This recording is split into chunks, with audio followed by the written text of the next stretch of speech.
ef væri verið að spila mikið af Wagner eða einhverju, það getur verið erfiðara. Langar alltaf að ráðast inn í Pólland.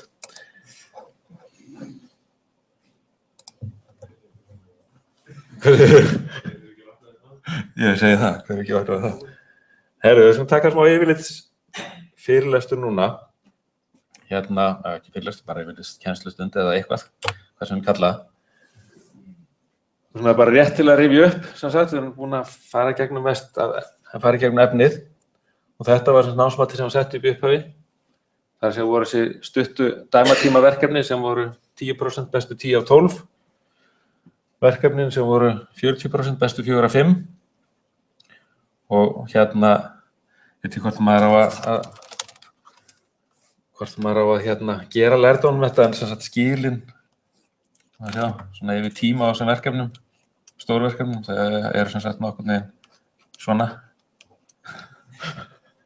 Það fer bara, það er alveg línulega niður. Þannig að sem þýðir það, ég þarf að prófa mjög hraustlega úr svo síðasta.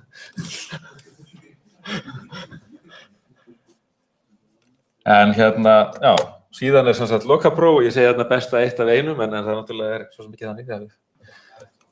Mögulegt, já, akkurat. Það er alltaf þessi möguleiki að taka þetta. En þá þarf að mæta í fyrra prófið til að segja þann séns.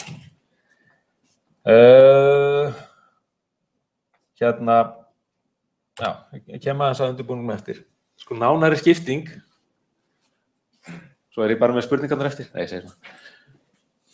Nánari skipting. Þetta sem sagt svo til að það sem að ég gerir ráð fyrir núna, ef enginn öskrar á mikið, þá sagði strax í upphafi að SQL og félagar eru 60%. Þetta sem snýr að hönnun og slíku eru 30% og svo eru svona 10% bland í boka sem væri restin eiginlega af learning outcomes. Þannig að og ég hugsa sko verkefnin, SQL voru 60% verkefnum, hönnun var 40%, þannig að þetta er svona nokkuð nærri lagi.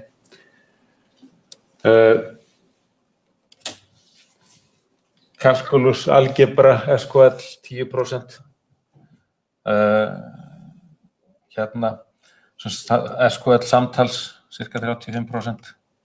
Svona bara basic SQL skrifa fyrirspurnir, búa til view. Trigger og slíkt 15%, sem á að vera samtals 60%. Hönnunin, endavænslari 10%, búa til töflur, varpað yfir í endavænslari yfir í grunna, búa til create table skipanar og slíkt. Hvað segirðu? Trigger eru hér. Ég myndi ekki gera það í database creation, ekki í þessum parti. Heldur bara raunverulega að geta varpað endavænslari yfir í töflur eftir til dæmis þátttökuskilyrðum og slíku. Að vera með rétta foreign key og tengitöflur þegar það á við en ekki þegar það ekki við. Og síðan normalization 15%, sem þá svona eitthvað líkundúr og skilaverkefni. Og svo gerir ég ráð fyrir að verði bara 10 krossaspurningar í lokin. Svona hitt og þetta úr eins og hinu learning outcomes, database administration, big data, einhverja svoleiðis. Og sumt að ég eflaust auðvelt og sumt að ég eflaust erfitt. Eftir hvað ég tóku vel eftir og svoleiðis. Einhverja spurningar? Eitthvað sem kemur á óvart? Hvað segirðu? Að hverju kemur á óvart? Hvað kemur á óvart við triggera? Just ekki við 50% af þessu skrið. Já, það er með triggerum og prosedúrum. Finnst ykkur að hátt? Slightly, ekki mikið til það. Kannski ágætt að stökkva yfir í, ég var með einhverstað Word skjal. Það sem ég mun gefa ykkur á prófinu verður sem sagt orðalisti sem lítur svona út. Það eru bara, held ég, helstu SQL stikkorð. Virkjarnir í töflualgebru og virkjar í calculus og síðan ætla ég bara að setja dæmi gikk og stefi, bara svona einfalda gikk og stefi. Þetta er bara til að sé ekkert í syntax vandamálum. Þannig að trigger kannski líklegri til að vera að búa til innvolsið heldur en að Það meikar sens. Er þetta ekki? Þannig að það sé ekki semst að þvælast í eða hálftími að skrifa create trigger. Dóti. Og svo er sem sagt 2 versionir og þið þurfum raunverulega bara að ákveða hvora útgáfuna ætlið þið að vinna með. Og ef þið farið að blanda saman raw level og statement level þá er það ekki gott. Til dæmis, skiljið. Þannig að þá notum við bara það sem þið hafa verið að gera og þannig að þetta verður semst að öðru leyti verður ekkert með ykkur á prófun. Þið fáið þetta blað, prenta sitt hvora megin. Þetta með leinu hjálpgögn sem hafa það prófun. En markmið ekki sem sagt, ég ger nú svo sem ráð fyrir að SQL syntaxin muniði nokkurn veginn en trigger syntaxin, það er svolítið erfitt það er svolítið hefði að þurfa að muna það alveg korrekt.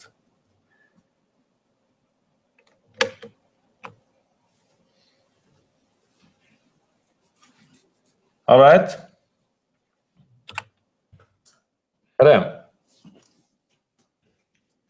Þá ég að hugsa að taka bara smá rúlla þessi gegnum learning outcomes og eiginlega láta ykkur taka smá upprifjun á það.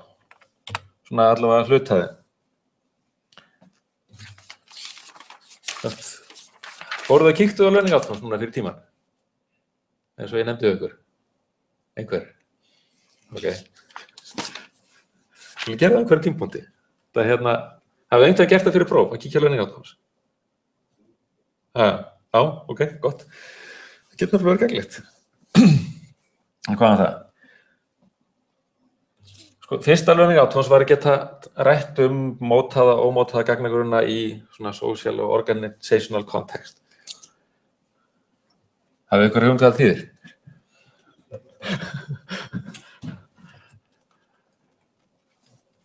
Það bara, ég tæki spurningi eins og why is data important? Einhver skiptir gögn máli? Það er spáðið það. Einhver erum að þessu? Prófa að punkta niður 1, 2, 3 svör við þessu, bara blað. Niður með tölvuna, upp með blaðið, eins og gamla daga. Og fá eina mynd til að hugsa af hverju skipta gögn máli og hugsa þetta í social and organizational context fyrir þjóðfélagi, fyrir fyrirtæki, fyrir einstaklinga.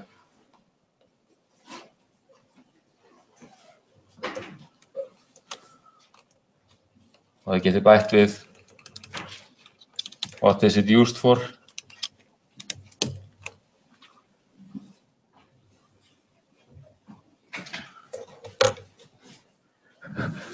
En nokkuð blöðina, heyrðu ég er með aftast að stykja glærinni sem ég þarf ekki að nota. Þú þarf fleiri? Ok.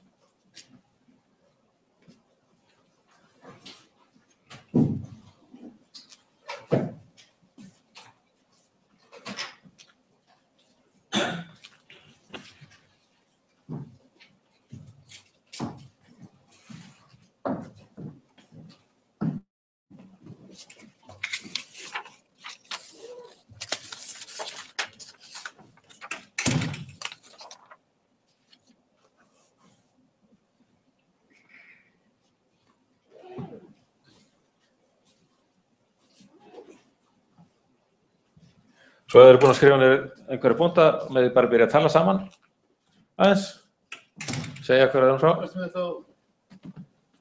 Já, það var hægt. Já, hér sko.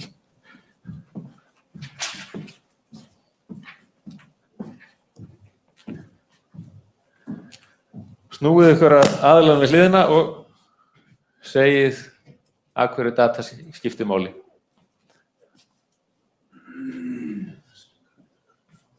Þeir sem eru heima að hlusta, þeir verður bara að ná í mömmu sína og segja henni að hverju gögn skipta máli.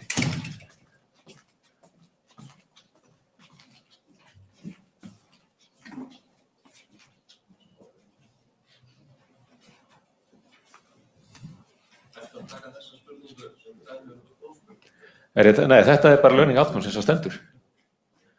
Ég bara nú bara upprifjun. Spurningin var hvort að þetta sé dæmi prófspurningu. Nei, málið að þetta learning outcomes til þetta ætlaði að prófa með krossspurningu á einhvern hátt. Ég langar ekki til að fara yfir svar við spurningunni discuss structures and unstructured data in social and organizational context. Það ekki skemmtileg prófspurning að fara yfir. Sennilega með þeim verri. En þetta bara learning outcome nummer 1. Þannig að nú skulum við aðeins athuga hvort að þið getið rætt þetta. Þannig að byrja að ræða saman. Talið við næsta. Tjópp. Við höfum ekki allan dag.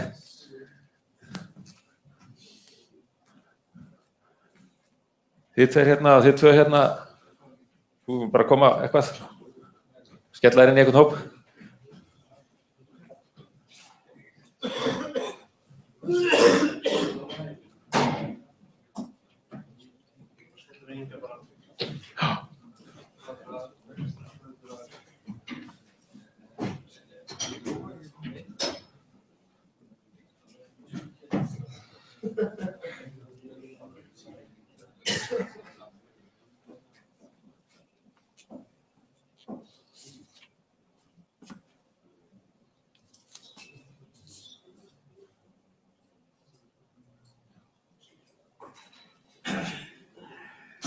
Er alveg bara stúm.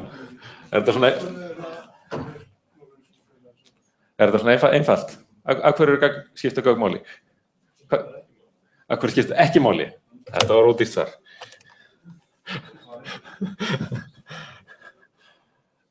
Sum gögn skipta máli, önnur ekki. Ef við höldum utanum, ef við myndum halda utanum allt sem ég gerði í gær til dæmis, skiptir ekkert rosalega miklu máli. Kannski. Já, það meina það að væri eitthvað sem hefði á mig fyrir prófið. Rétt. Hárrétt. Já. Í hvað eru gögn notuð? Hvað segirðu? Vísindi. Gögn eru notuð í vísindum. Ok. Rétt. Fleira? Ákvarðanatöku. Já, akkurat. Úff. Töffaraskap var ég að byrja að skrifa hana. Alveg örugglega til henni líka. Fleira? Hvað segir þið? Markaðssetningu, já. Ég heyrði eitthvað annað líka. Fyrirgefðu. Já, akkurat. Ef maður kalla afþreyingu. Já, akkurat, já. Akkurat. Fleira? Ég get ekki sagt að þetta bara fyrir góður leið til að geyma mikið í einu á einu stað? Jú. Þetta er gagnageymsla, akkurat. Stundum þetta notað ekki bara út af lögfræðilegum atriðum. Skiljið, það þarf að geyma bókhaldsgögn og lagagögn og dóma og alls konar svona hluti bara til þess að geta rakið ákvarðanir. Þannig að þetta er hvað maður segja? Jú, skjölun, já, akkurat, raunverulega bara á þjóðfélaginu, sem slíku, sko. Og ég meina, eitt af stóru vandamálunum til dæmis á söfnum núna er hvað að gera við allir þessi stafrænu gögn sem að hrúast inn. En svo líka gott að refsa það, þetta er líka að organisa dataðið, að sjá hvað er hvað. Akkurat. Þá ertu svolítið farin að hugsa hvað hann segja, ef maður væri að því að tala structured and unstructured, þegar með structured öðrum megin, unstructured, að reyna að skipuleggja gögnin. Nú, síðan er alveg með mikilvæg, það er eiginlega bara eftir hvaða vægi maður setur á hvernig þessum þáttum, hversu miklu máli það skiptir fyrir mann. En það er alveg ljóst að allir þessi þættir skipta máli fyrir einhvern, skiljið. Þannig að það er svona þetta, en sjáu þið getið alveg rætt gögn, ekki satt. Þið eru búin að átta ykkur á að þetta er rosalega mikilvægt og þetta skiptir miklu máli og þetta er ótrúlega víða, bara eins og maður segir einfalt, vísindi. Þetta er eitt orð, en þetta nær alveg óboðslega miklu í rauninni. meira að minna öll framþróun í raunvísindum nú til dags. Hún byggir á gögnum. Og ykkur. Herra, ég ætla að stakka beint í launagáttan 3 og svo förum við aftur í 2. Helstu þættir og hlutverk gagnasafnskerfa. Nú skulum við búta nefnir. Hvað gera gagnasafnskerfin fyrir ykkur? Og hvaða þættir og sjáu, getið teiknað upp mynda gagnasafnskerfi, svona arkitektum, komponentum í henni. Prófið fyrst að skrifa hvað það gerir og prófið síðan að púsla þess og sjá hvort að það séð mynd í bókinu og í glærum. Og nú skulum við að reyna að punkta fyrst niður nokkur atriði og hérna síðan að sjá hvort þið getur fundið stæði mynd. Svo ætla ég hvort ég get það.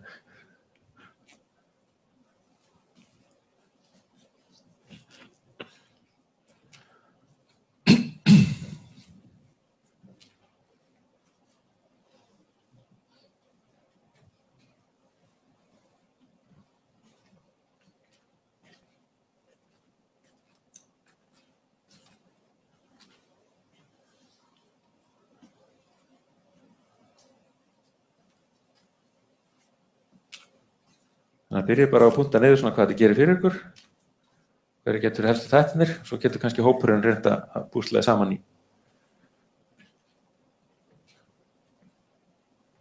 eina mynd.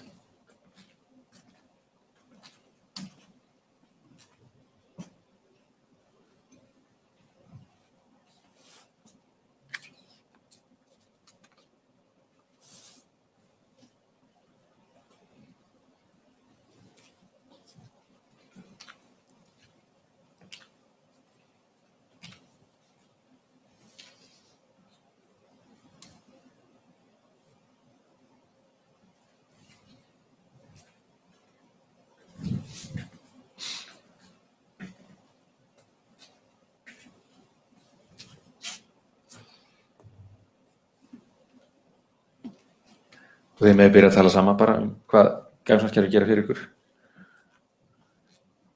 Reyna að segja hvert öðru frá hvað þið eru komið með og sjá hvort þið mun eitthvað fleira rífast upp.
Hvað dettur ykkur í hug? Hvað gera gagnasafnskerfi fyrir ykkur? Hvað segirðu? Flokkun? Ég var ekki sem ég heyri. Já, einhverjum ekki. Hjálpa okkur allavega þegar við erum búin að ákveða hvernig við ætlum að flokka gögnina, þá hjálpa okkur að viðhalda því. Líka það, bara viðhalda. Jú, það er hérna, menn eftir hreyfingunum. Acid. Það er ákveðið viðhald á gögnunum sem að fer fram ef stýði það. Byrja það? Já. Ok, þeir eru til þess með query hérna. Bæði processing og optimization, eða ekki? Ok, það var eitthvað fleira. Hvað segir þið?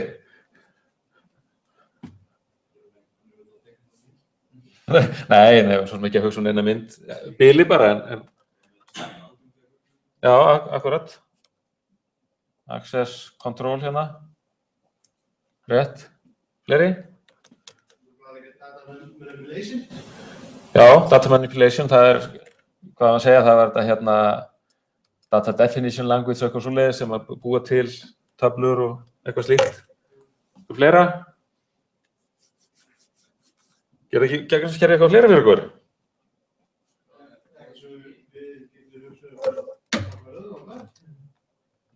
Já. Hvað sé þið? Þú varst byrjað líka hérna? Já, það þessi index og svoleiðis. B-trén, sjáum það fyrir okkur. Og raunverulega það með afköst.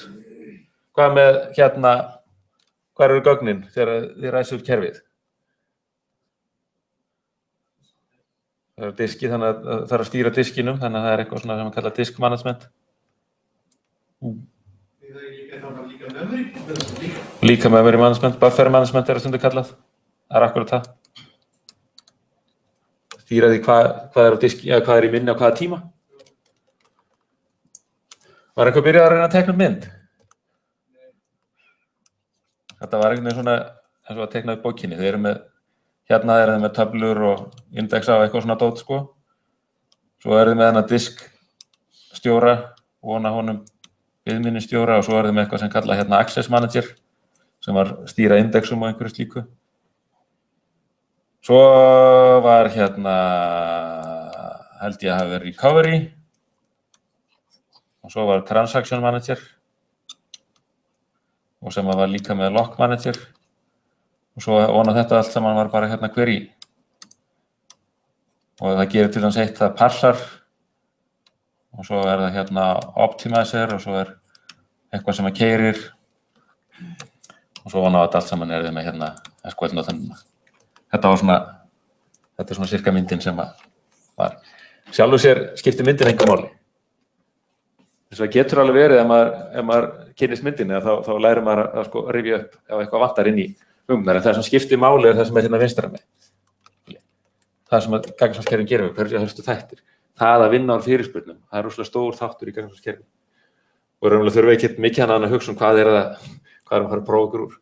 Það er verið að prófa ykkur raunverulega flestum þáttum. Í þessu á einhvern hátt. En aðgangsstýringarnar, transaction managerinn, það að vinna með gögnin á diski, stýra gögnum á diski, búa til index og allt þetta, skilja. Gagnaskerfin er að gera þetta allt fyrir ykkur. Sko þið þurfum ekkert að muna þessa myndi en eitthvað svoleiðis. Það sem þið gæti alveg þurft að svara fyrir er akkurat þetta. Hvað gerir gagnaskerfin fyrir ykkur? Þannig að geta lýst og kannski örstutt lýst einhverju þáttum. Hvað er biðminnistjóri? Já, það er buffer manager. Þetta verður á íslensku og ensku. Það tekur eftir að fólk svarar sömu spurningum á íslensku stundum og sömu á ensku eftir á hvaða tungumáli að las spurninguna. Það er búið að mismunandi eftir spurningum hvað er auðveldara. Herru, ok.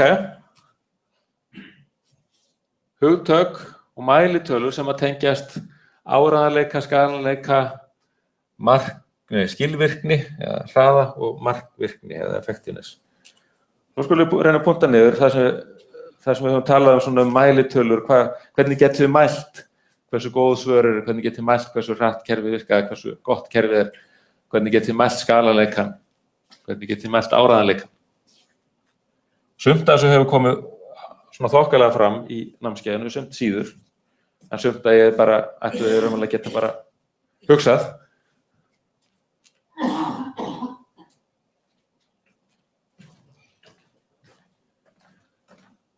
Þannig að hugsa það, hvernig getum við mælt þetta? Hvernig getum við verið með kerfi? Þyrftu að bera saman, hvernig getum við mælt?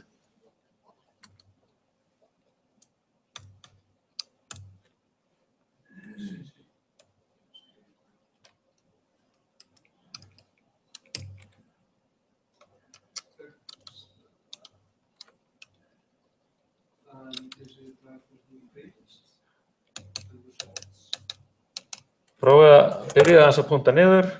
Smá tíma, 1 mínútu, fyrir ykkur sjálf, svo getið þið byrjað að tala.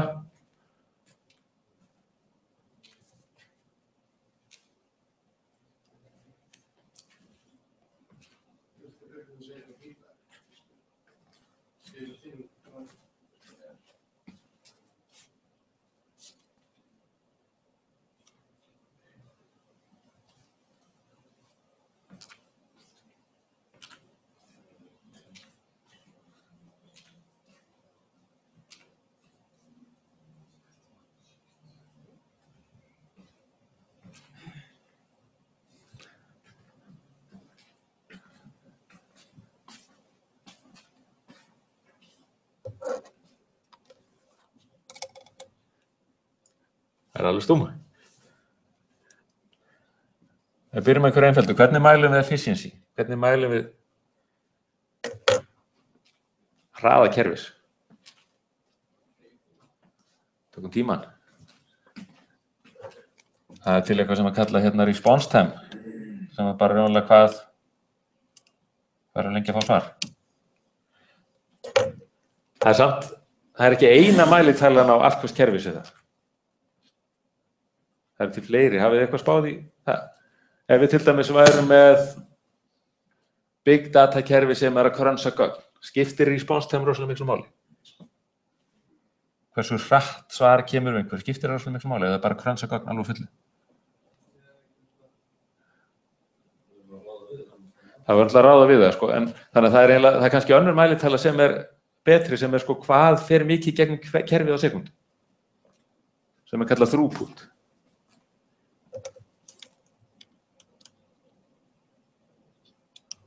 Ef við erum með kerfi sem er ekki sko að skila gögnum til notanda, heldur er bara að reyna að afkasta sem mestu. Ef við erum til dæmis að tala hérna router á netkerfi, þá skiptir það hversu fljótur að svara einstökum hérna pökkum kannski ekki miklu máli, en það hversu hratt hann getur svarað þeim að meðaltali, það skiptir rosalega miklu máli. Það blokkerist ekki.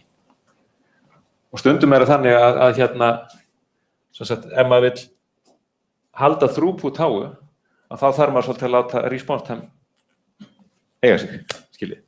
Þá þarf maður að optimera. Tölum til dæmis hérna, þegar verið að raða hérna diskægjum á harðandiska, þá ég talaði um það notað sem kallað elevator schedule. Það að segja að hausinn að ferðast inn og þá röðum við lestrunum í þeirri röð. Skiljið. Tökum bara næsta lestur sem er hér og svo þennan hérna, það skiptir einhver máli hvenær þeir gefnir út, skiljið.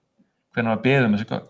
Svo þegar við komin inn á diskina, þá förum við í hina áttina og þá bara vinnum við úr aðgerðunum ekki eftir hvenær þeir voru sendar út, heldur eftir bara hvað hentar okkur.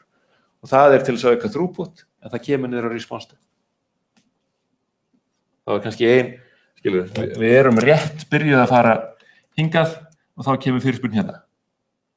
Og hún þarf að bíða með alla leiðina meðan við förum inn og svo alla leiðina meðan við förum út. Þannig að response time á þeirri fyrirspurn er ekkert svaka hátt. Hvernig myndum við mæla reliability?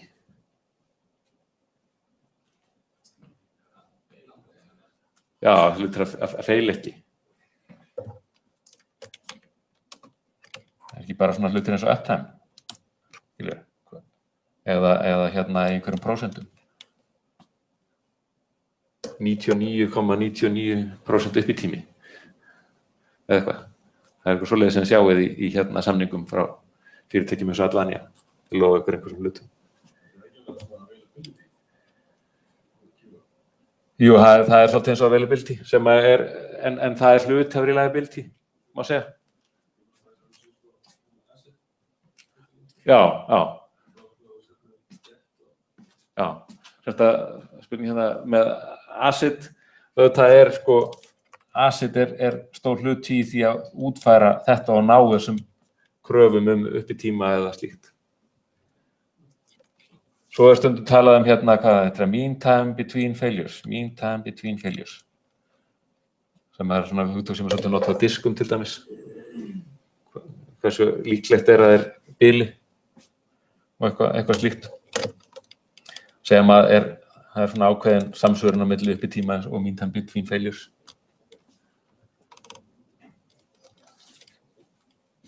Scalability.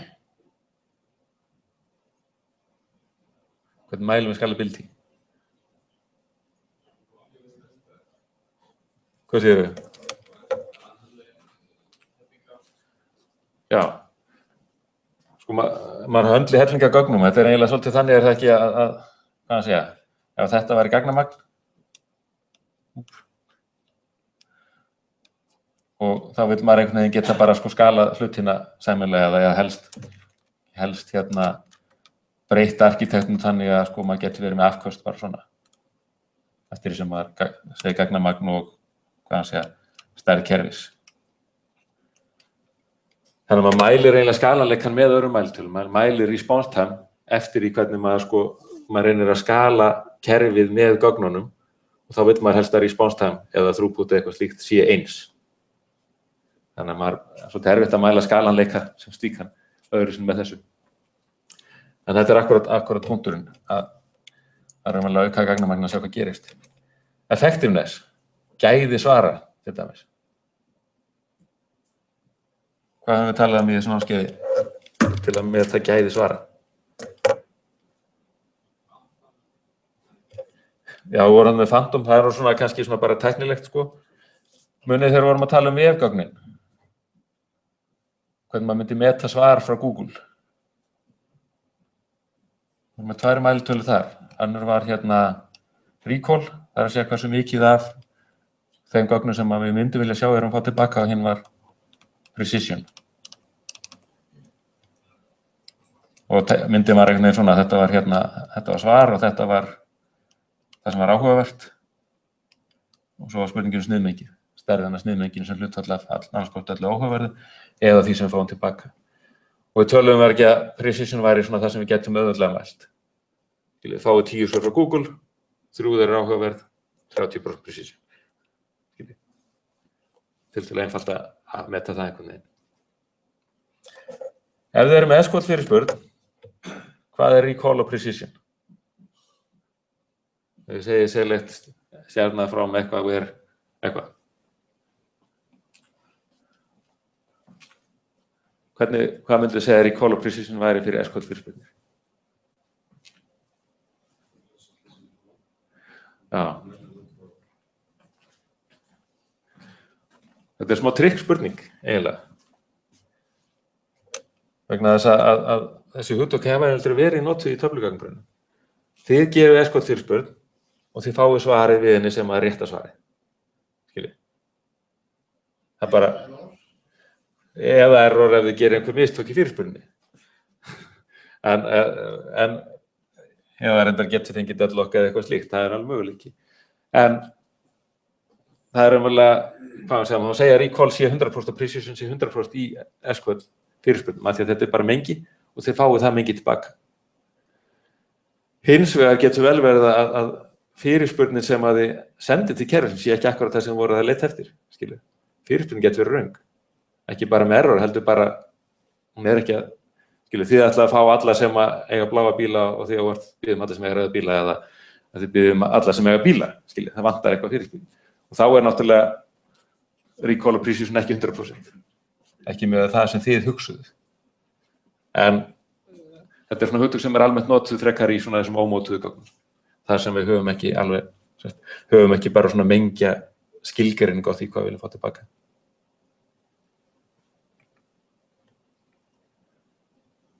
En hlutir eins og recall, precision til dæmis, hvað þýðir, þetta er alveg svona típisk prófspurning.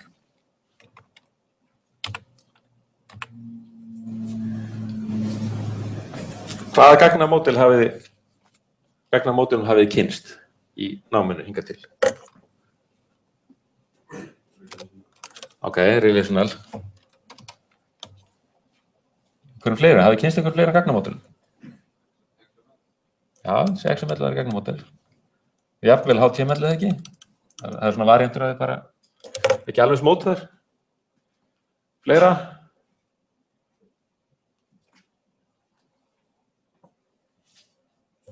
Myndu þið kalla einindamennslaritt gagnamódel? Það er svona kinka kolli treglega. Já, sko einindamennslaritt er hugsuð sem gagnamódel, þau eru hins vegar bara abstrakt, skilur. Þau eru maður getur ekki sett gögn inn í einindamennslaritt unnið með það, en það raunverulega lýsir skipulagi. Það kom hérna að væri svona hlutur af relational, svarið því já og nei. Þetta var eiginlega fundið upp svona alveg sjálfstætt til þess að bara teikna gögn og þið getur raunverulega að nota þetta. Ég held að gott ef þetta outdatear ekki sko relational model. Ég maður ekki. Nei, sennilega ekki.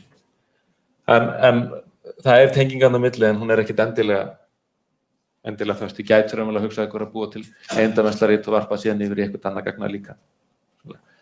En hérna, eitthvað fleira, er það ekki líka svona svipaðan hátt, skilur, svona hönnunar líkan? Ég held það. En hvað er það? JSON myndi falla þarna undir líka, klárlega, já. Algjörlega. Hérna, og það til fullt af svona variantum, skilur, af textabaserum gagnamódelum. En hvernig myndum við bera þetta saman?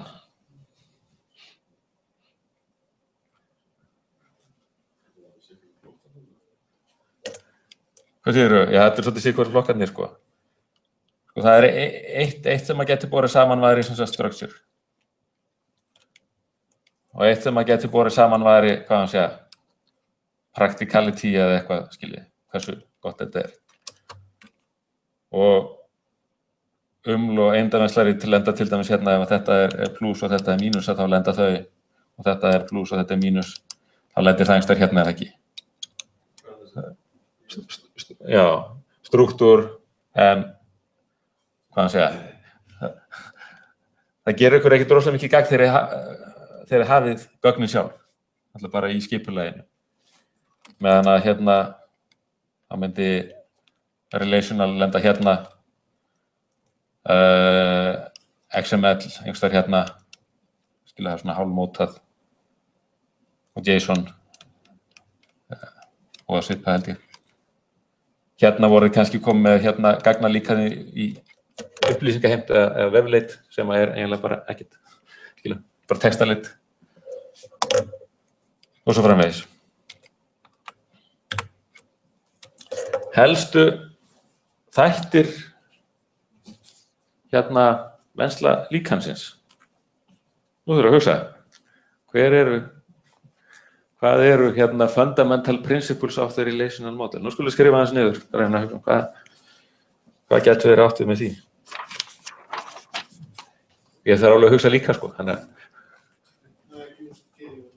skrifið bara niður aðeins fyrst og svo þegar við erum búin að skrifa niður eina myndu, þá getið byrjað að spjalla. Já, bara hugtök, bara konseptin. Hvaða konsept eru í relational model?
Það fengið þessu spurningu að prófa. Describe fundamental principles of the relational model. Já. Þetta. Þess vegna erum við að gera þetta núna en ekki að prófa. Hvað segirðu þið? Já, við erum búin að fara í gegnum allt, sko. Við erum búin að fara í gegnum allt. Þetta er bara upp í rifjun, sko. Það er samt svolítið þannig að þegar maður er að fara í gegnum þetta, að þá fattar maður ekki að þetta séu fundamental principles of the relational model. Þess vegna er ég eiginlega með þessu upprifjun núna. Þeir eru búin að sjá þetta allt, sko. Það er ekkert í þessu sem við hafa ekki séð.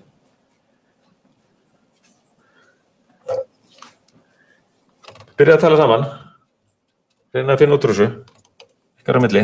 Hvað eru helstu þættir í mennslíkaninu?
Hvað segir þið? Getið þið gefið mér eitt dæmi svona fundamental principle í relational model? Já, transactions kom svarið ekki viss. Því að þú getur transactions á þess að vera með relations, held ég, sko. Transactions á þess að vera með relations. Held ég, XML grunnar.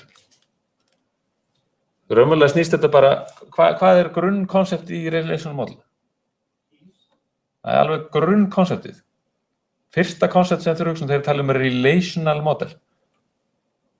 Relational model. Relation.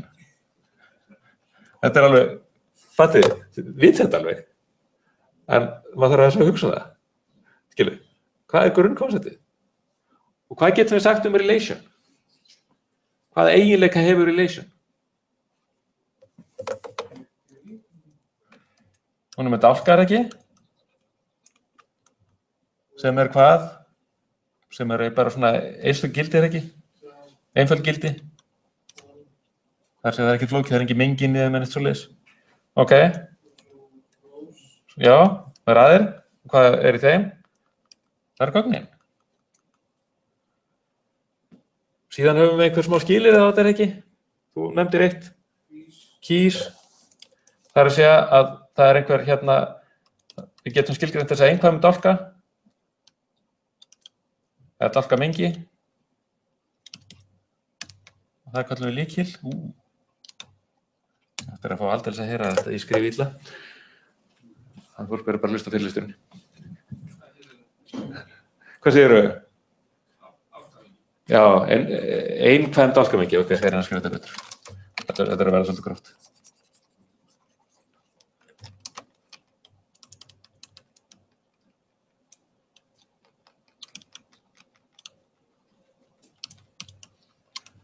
Og svo erum við með foreign key, er það ekki? Það er að segja tengsl á milli venslana. Þar sem við gerum kröfu það að gildi í einhverjum dálki séu til sem lykill í einhverju öðrum venslum. Þetta eru fundamental principles of the relational model. Það eina sem ég gerði núna var að setja bara þetta nafn á þetta. Það er ekkert í þessar umræðu sem við vissum ekki. Til þess að ágæta að fara yfir learning outcomes. Við ekki taka 5 mínútna pásu núna og anda djúpt og taka smá jógaæfingar og teygja úr sér og vatn og svona og svo höldum við áfram.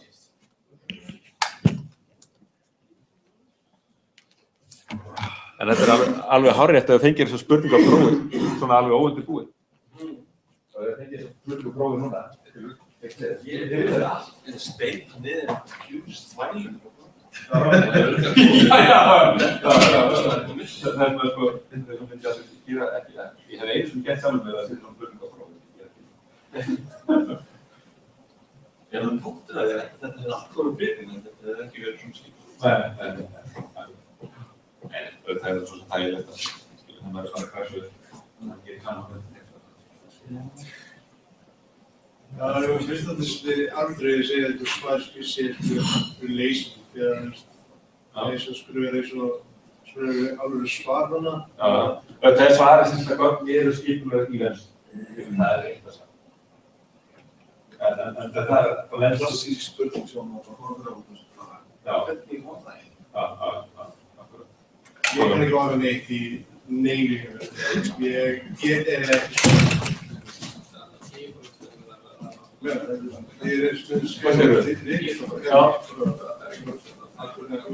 Jú, það þetta raunverulega. Það kemur í ljós að það cirka 10 launum hvort sem það vinni. Það ég þarf ekki alveg að vera lofa að vera eitthvað mats á þeim, en eitthvað nær.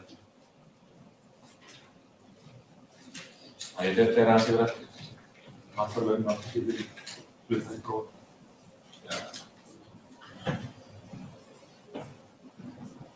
Ég ætla til dæmis ekki að taka miklu upp rífina og launum á næstu aðeins. Gera múl.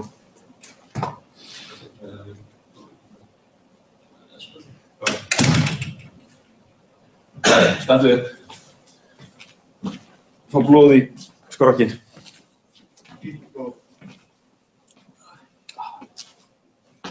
Svo ég fari að ná í vatn.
Hvað segirðu?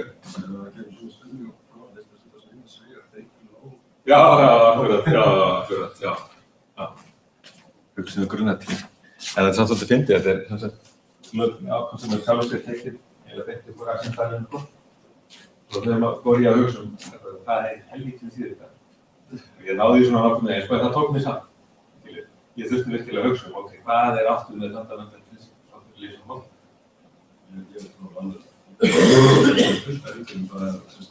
Já. En eins og transaction sem að er náttúrulega svo rosalega sterkur hluti að vensta gagn í grunninn.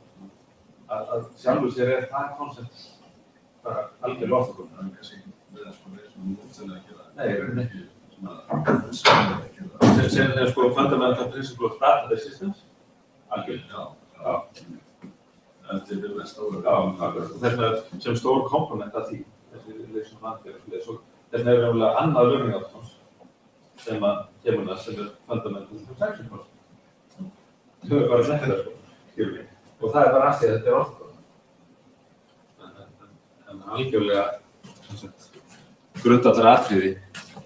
Það alveg til applikasjónir þar sem þú vilt slaka á transaction concept en þú verður að gera það vitandi það hvað þýðir.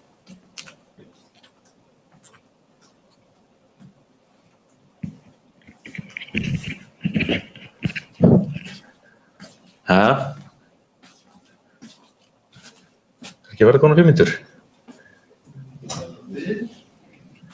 Herru, þá skulum við bara fara í næsta fundamental concept. Fundamental transaction concept.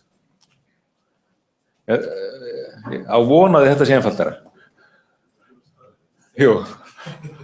Þetta eru 4 stafir og það er auðvitað að muna.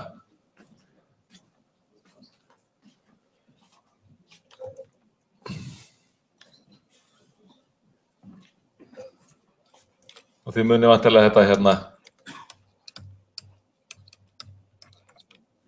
Akronym, ACID. Það spurningin, hvað stendur það eiginlega fyrir?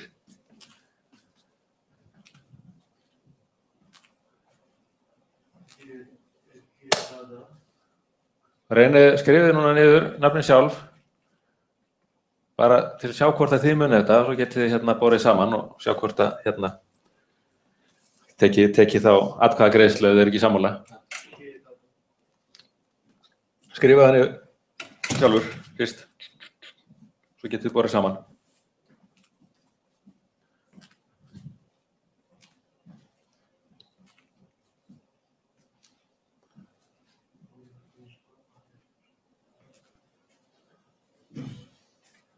Við erum komin í transaction concept.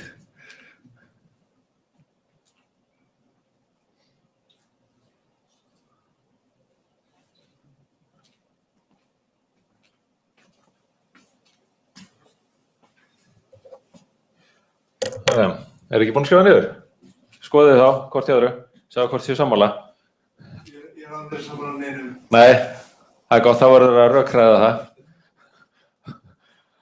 Finna út hver hefur rétt fyrir sér.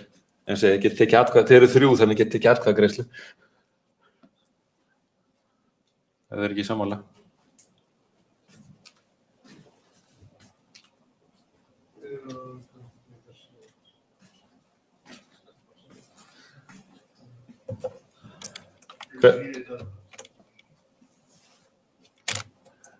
Hver mann hvað atomisti þýðir?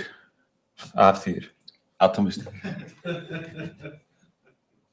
Hvað þýðir atomisti? Ok. Smá hint. Hvað þýðir atomisti?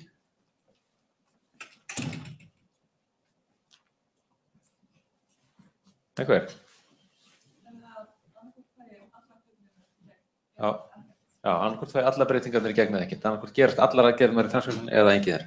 Akkurat, allt eða ekkert. Þetta er franska byltingin. Allir fyrir, heitt fyrir allir fyrir. Hvað þýðir séð? Consistency. Hvað þýðir það?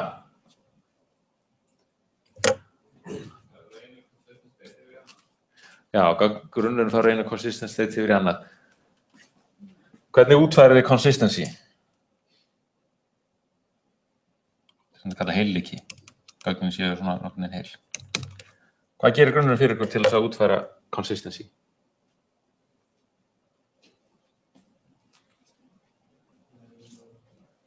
Gerir eitthvað?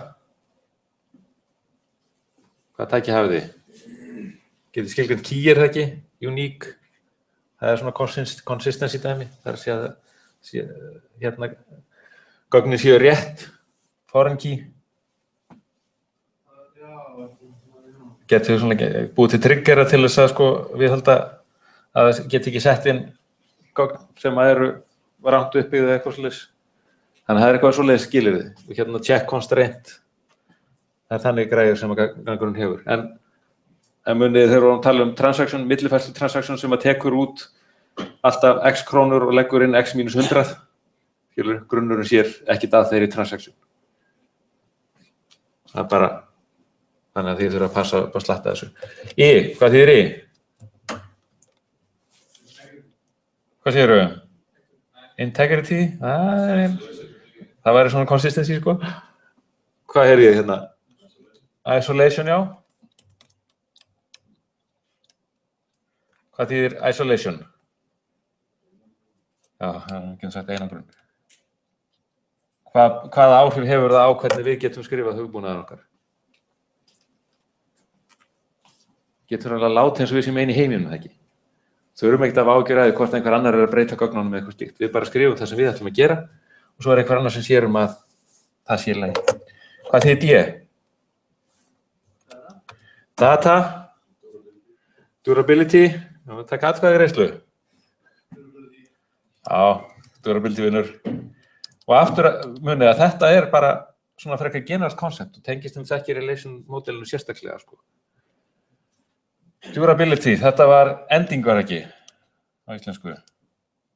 Þetta var eining, þetta efsta. Það var EH á íslensku. Þetta þýðir það að þegar við erum búin að fá commitið frá gagnagrunninum, að þá sér hann að varðveita breytingarnar. Þangað til að einhver annar breytir því markvisst skilji. En þó að kerfið krassi strax eftir commit, að þá ábyrgisgrunnurinn að breytingin til staðar. Þetta þurfum við að geta vera með alveg skilji. Algjörlega háklassískar prófspurningar. Fullt af dóti, hvað þýðir atomisti eða skilur. Basic Database Administration Function. Hvað gerir DBA? Prófið að punta niður nokkra hluti, rifja upp. Áður en byrjum að tala saman. Við fengum hérna gestafyrirlesara sem var að lýsa sínu daglega starfi og gerði það bara ágætlega og var með að segja svona vísindarleg gögn, kannanir og eitthvað fleira sem á því hvað væri störf gagnagrunnsstjórans.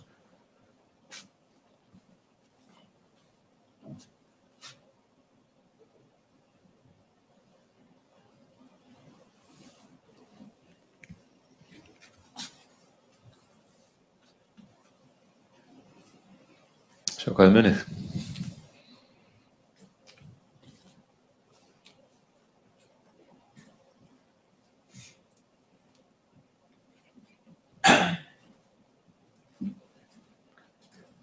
Við alveg tala saman.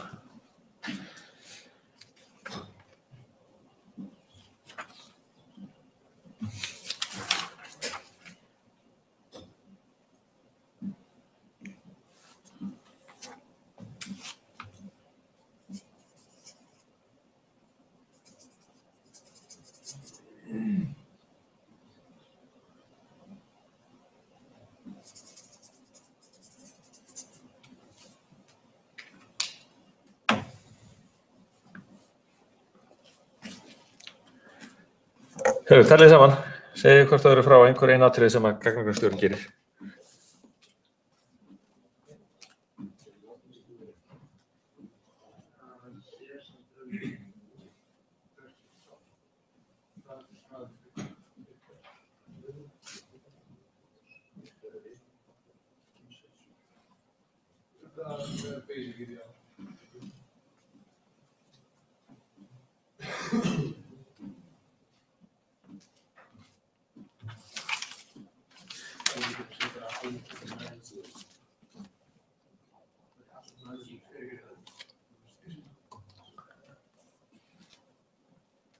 Vill einhver segja mér frá einhverju sem að típiskur DBA þarf að gera? Einhverju hugmyndir? Dabbi dagsins, já. Er það ekki kallað að sjá baggið? Ég var einu svona kynntur hérna, þegar ég vann sumarstarf einhvers staðar, þá var ég kynntur fyrir starfsmanni sem þetta er maðurinn sem þú hringir í þegar þú gleymir að kveikja prentarann.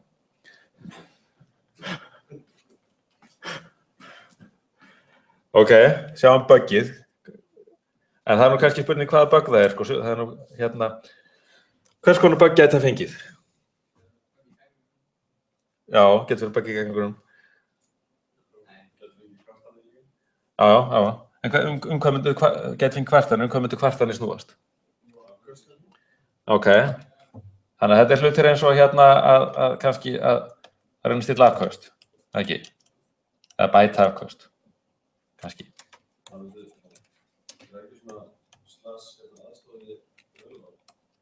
Það er eiginlega svona dæmi aðstoð við developer, já.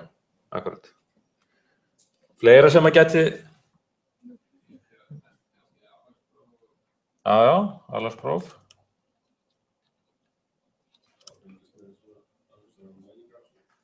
Akkurat, alvarspróf afkastamælingar. Sér backup, mjög mikilvægt. Og munið hvað að tala um að þið gerðið backupið? Prófa það reglulega. Ótrúlega mikilvægt. Málið er að það hafa komið upp dæmi þar sem að fólk tekur backup hamingjusamlega bara alveg mánuði saman og svo gerist eitthvað og þá kemur í ljós að bara öll backup síðast árið er bara blöng. Bara ekkert að. Ef við prófum þetta ekki, þá vitið þið ekkert hvað þið hafið. Bara ekkert.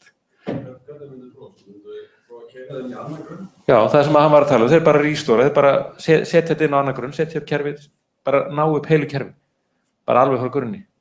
og jafnvel með öllum kóða og öllu, sko. Og svo bara sjá þetta operational. Og hérna... Já, akkurat. Setja upp algjörlega frá scratch og yfirleitt á annarri vél. Þú ert með kerfi keyrandi og þú vilt ekki trufla það. Þannig yfirleitt ferðu með þetta inn í einhvers svona prófunar umhverfi og þú bara ræsir þetta upp. Og með bara græjur sem bara geta strauja á milli og bara taka þessar æfingar. Þetta bara svona brunaæfingar. Bara sjá þetta virki. Og samt, þá ertu ekki alveg garant fyrir þér. Þannig að svo getur það bila næsta dag, sko. En með því að gera þetta reglulega, þetta bara hluti að gæða kerfinu, að þá minnkar líkurnar á því. Verulega. Fleira? Það er hérna aðgangsstýringar, já, akkurat, aðstofa það. Já.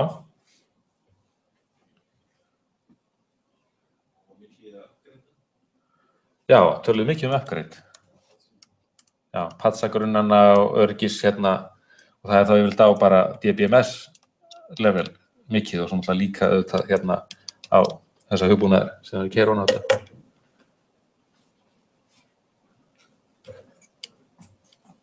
Ég ætla að sjá beggi hérna. Nafni dagsins, það var svolítið gott koncept. Hvað fleira? Diska, umsjón eða ekki. Sjá til þess að sé nóg til nóg plássi, að þeir séu afkast á eitthvað svoleiðis.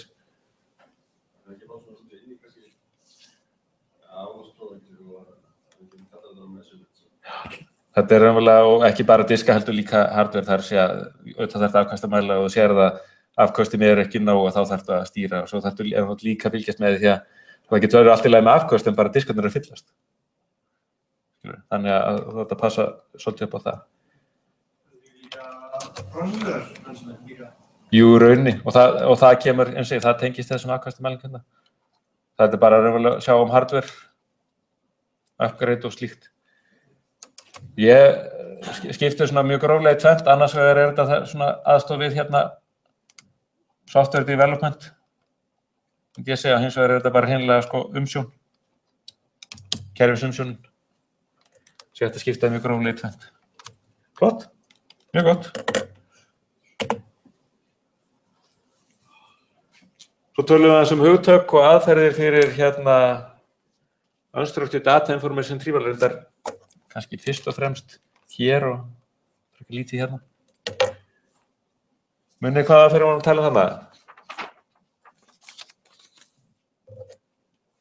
Við tala um hérna hluti eins og inverted index. Munið hvernig hann virkar? Fyrir hvert orð er listi af skjölum sem orðið kemur fyrir og tíðnin og kannski staðsetningar eitthvað slíkt. Tölum aðeins um PageRank, mjög stuttlega.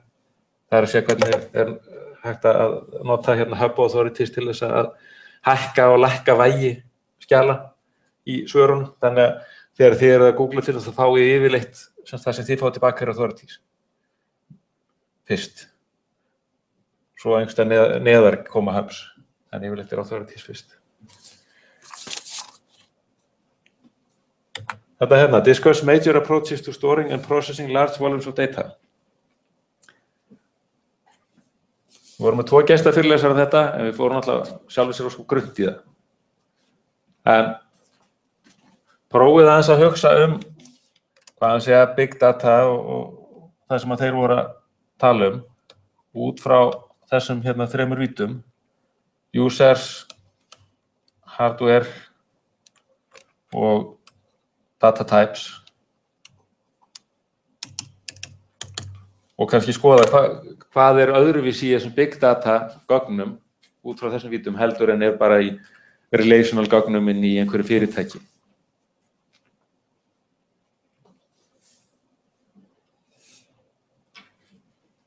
Hvernig eru notendur á relational grunnum versus notendur á big data? Hvaða hardware þróun hefur orðið sem að gerir hérna, sem að big data er að nýta sér sem að við erum ekkert endilega að nota í relational grunnum? Hvaða gögn er verið að vinna með í big data sem að eru ólík kannski relational gögn.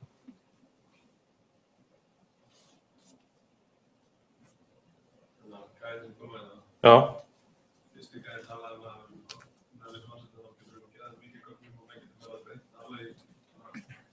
Já. Af því það væru, já. Akkurat, þá var spurningin var að komu 2 gaurar, annar var sölumaður og sagði hvað þetta væri allt æðislegt og svo kom hinn og sagði hérna eins og hann lýsti nákvæmlega sölumaður og sagði, svo kom þessi tæknimaður og sagði, nú skal ég segja ykkur hvað hægt.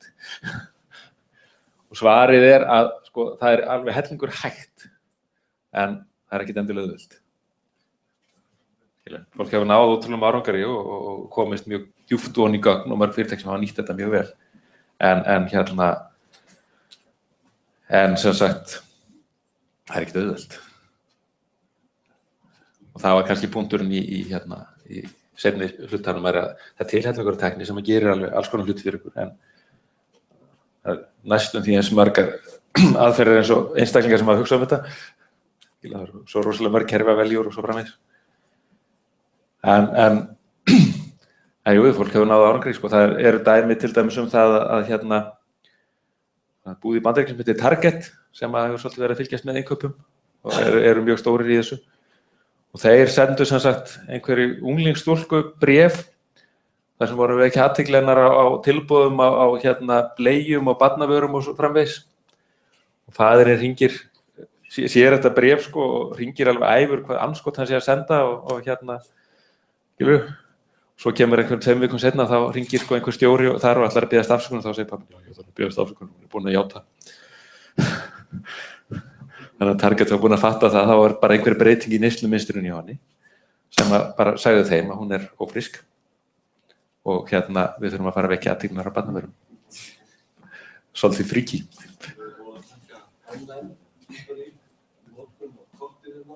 Já. Já, þau nota bara allt já, þetta allt tekið, bara hvað hún gerir, hvar, hvenær og tímann og svo framvegis og svo eru þeir bara búin að finna sko mynstur, skilur, að ákveða hegðunarmynstur og þeir náttúrulega vita ofta, skilur, að fólk eru actually farið að kaupa bleiur, það var mjög líklegt að eiga börn, ekki satt, og þá eru búin að greina á undan að þá er eitthvað ákveð mynstur og hún bara féll að því mynstri. Já, og mjög targetið, já, akkurat. Og það sem þessi fyrirtæki hafa síðan að reynt að læra að sko dulbúa þetta. Það að sé að svo senda sko ekki bækling bara, skilur, hérna er bara 10 sína bæklingur barnaföt. Heldur sendaði bækling þar sem kannski aðeins hærra hlutfall af barnafötum og það er svona vel falið, skilur. Þannig að það er að fela þetta þannig að fólk fríki ekki alveg út. En þannig að það var náð þó nokkur árangri, sko. Herru, hvað segir notendur á Big Data versus notendur á töfluganggrunum?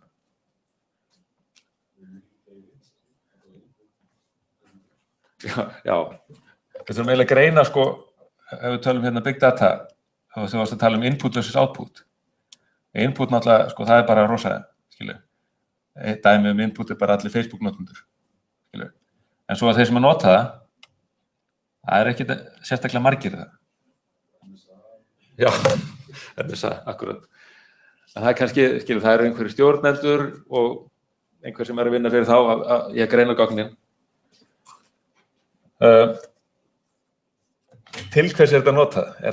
Skilur, við erum ekki að gera þetta út til þess að fylgja lögum, til dæmis. Eins og við notum töflugagnagrunna, skilur, að skrá sögu síðustu 7 ára til þess að geta sýnt hana hvenær sem er. Við erum að nota þetta það ekki fyrir strategíska vinnu. Ákvarðanatöku. Hvað í búðin ætlum að setja vörurnar til þess að fólk kaupi meira og svo framvegis. Þannig að það er svona, notendur hans öðru, svo notkunin hans öðru sí. Töflugangurinn er meira bara til þess að sjá til þess að, sko, við séum að módelera núverandi stöðu og eins og Páll orðaði, sko, við erum að skoða fortíðina, töflugangurinn. Þarna í Big Data þá erum við að reyna að spá fyrir framtíðin. Þannig að þetta er svona einhvers konar admin notkun og það er einhver svona strategi sem verið að vinna í. Þannig. Hardware.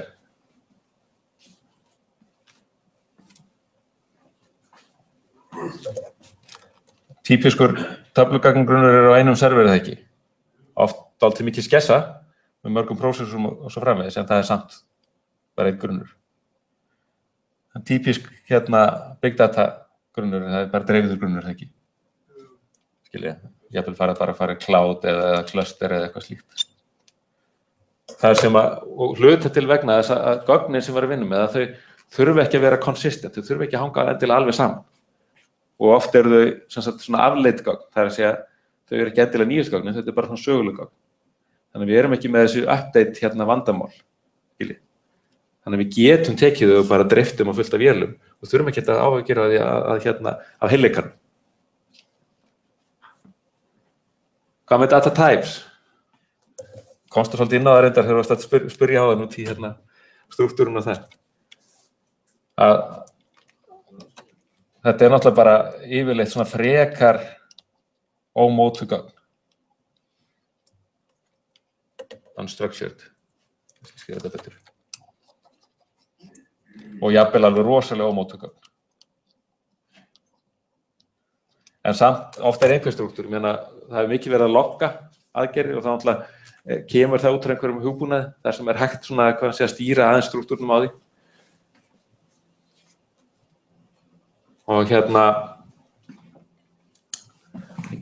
hringi Securitas, það ekki gott. Skýna Securitas. En semst og það eitt af þessum veldur flækjunni í þessu, það svona ofta einhver það svolítið erfitt að finna struktúr í þessu. Grafgögn og alls konar hlutir. En munið eftir CAP-theorem, sem að Grímur talaði.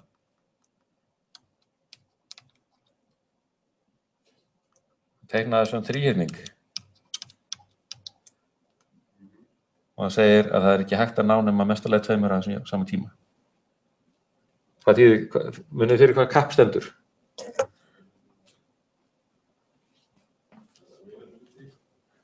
Þarna var availability á.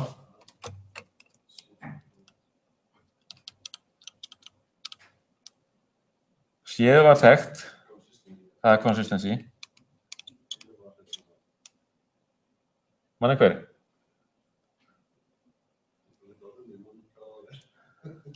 Þetta hét partition tolerance. Það er að segja að kerfið þolir það að vera ekki endilega allt í sambandi á sama tíma. Partition tolerance. Þetta er sjálfsér í glærunum frá Grími.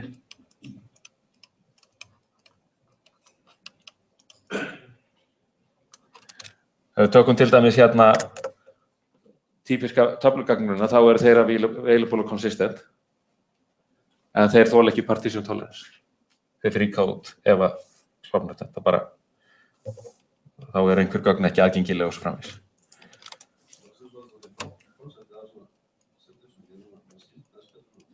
Já. Og þetta, og þetta er þetta á að vera P næst ekki F. Og svo var eiginlega hægt að velja bara eitthvað tvennt. Þú gast verið þola partitioning verið consistent en þá er það ekki alltaf available. Þá bara leið og rofnar eitthvað þá bara segir ok, þá get ég ekki svarað þér. Eða þú gast verið available og þola partitioning en þá ertu ekki endilega með rétt gögn. Já, akkurat. Það er Facebook eða eitthvað slíkt. Það svaraðir alltaf og skilur það skiptir engu máli þó að netið fara einhvers vegar sundur, skilur svo lengi sem þú hefur aðgang að einhverju server. Það fara eitthvað svar, en gögnin ekki endilega rétt. Þau eru svona, það stundum talað eventual consistency. Það er að segja þetta verður rétt á lokum. Ef við bíðum á lengi þá verður rétt. Og sem bara í mörgum tilfellum mjög fínt. Þannig þetta var svona, þetta CAP-theorem, alveg bara æpur á prófspurningar. Þannig að þau skulle hafa algjörlega hreinu hvað CAP-theorem og hvað það segir. Heyri, ok, þetta var nú svona, voru þessi svona mini learning outcomes, svo kom write SQL commands, skulum taka sem uppröðum, það er svona 2 tíma, nei, ég segi svona. Commands to insert, delete and modify data, ég fór ekki tryggilega mikið í þetta og það er eitthvað sem ég þarf eiginlega að bæta til í næstu versjón af námskeiðinu. Það er aðeins meira þetta. Þannig að það verður ekkert of mikið spurningum úr þessu. En þið kunni náttúrulega inserta og þið þurfið að kunna þetta þannig að það er fínt að hafa. Þetta stórt mál, flóknar, einfaldar, SQL-fyrirspurnir, ná upp data, alls konar hluti, join, aggregate, subqueries, nested subqueries, division og svo framvegis. Þetta bara kunna. Simple database view, store procedures, triggers, transactions, líka kunna. Mjög einfalt. Write queries in relation algebra and tuple relation calculus. Ég vil að þið geti gert svona einfalda hluti þessu. Ég ekkert að tala að skrifa join á 15 töflur eða eitthvað svo leiðis, en svona geta joina saman töflur og gert einfalt og skilyrði og svo framvegis. Bara verða spurningu það. Síðan fórum við yfir í data modeling, eindamennslaritið.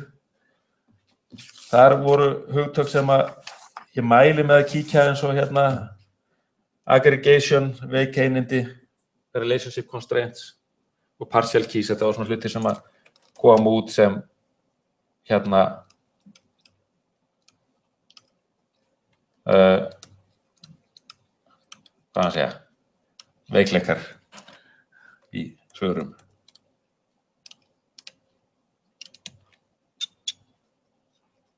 Og þetta verður náttúrulega ekki alveg hrikalega flókið sjálfur sér því að maður hefur ekki mikið pláss. Það þarf að komast í einni síðu. En hérna, eins og þetta með partial keys, að í verkefni voru margir sem settu bara partial keys með bryggi sem raunverulega ekki alveg rétt notation. Við vorum ekkert mjög harðir á því verkefninu en það getur verið svolítið harðir á prófinu.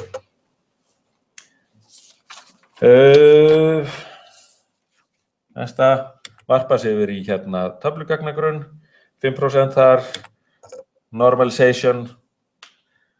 Hérna ef lærið ekki normalization af verkefninu þá veit ekki hvað, þá skulum bara gera það aftur.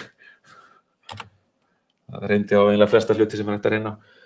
Svo þetta svona líka eitthvað minniháttar mál, fellur þarna undir hérna 10% liðina að velja að indexa, vita hérna fyrir hvað dálka maður myndi velja að indexa og kannski fyrst og fremst af hverju notið indexa. Fyrir hvað indexa notaði gagnaskerfum? Einhverju hugmyndir? Afköst 1, bara, auka afköst. Eitthvað fleira?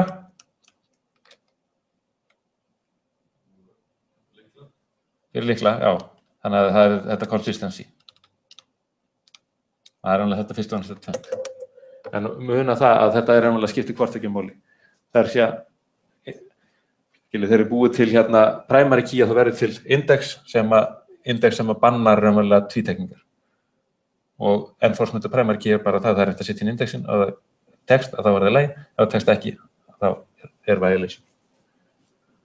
Sama með foreign key, að þá bara flett upp í index til að aðtók hvort það gildi sér til. Ef það ekki til að þá fáið þið hérna violation. Þannig að þetta voru þessi learning outcomes í svona mjög stuttri yfirferð og upprifjun. Og hérna sem búin að mappa hvaða learning outcomes ég tek fyrir í hverjum þætti af prófinu. Og þá getið þið að fara bara að skoða vægið. Það segir í sviga þýðir að það reynir minna á það eins og view í 15% dæmi þá verður view kannski eins og 5% af þessu eða eitthvað svolítið búa til. Og sjálfsög view ekkert annað en SQL query. Það bara eina sem gerist að það create view á undan.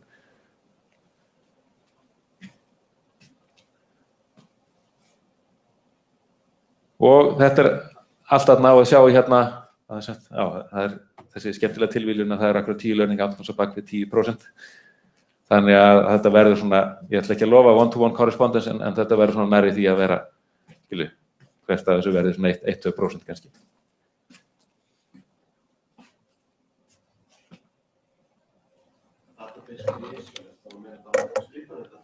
Já, raunverulega, já og semst að bæði að geta skrifa creatable skipanir sem eru réttar að hanga saman með datatypur sem líka að geta varpað endavenslarítinu rétt. Að ef það eru þáttökur skilyrði endavenslarítið að það komi réttar töflur út. Þannig að þetta tvennt hópast svona saman þarna. Þess vegna ég með 2 learning outcomes í rauninni hérna. Inn í þessu. Það sem að 10 sem sagt það að geta búið til gagnagrunn með creatable skipunum og 16 það að geta varpað endavenslarítið yfir í gagnagrunn.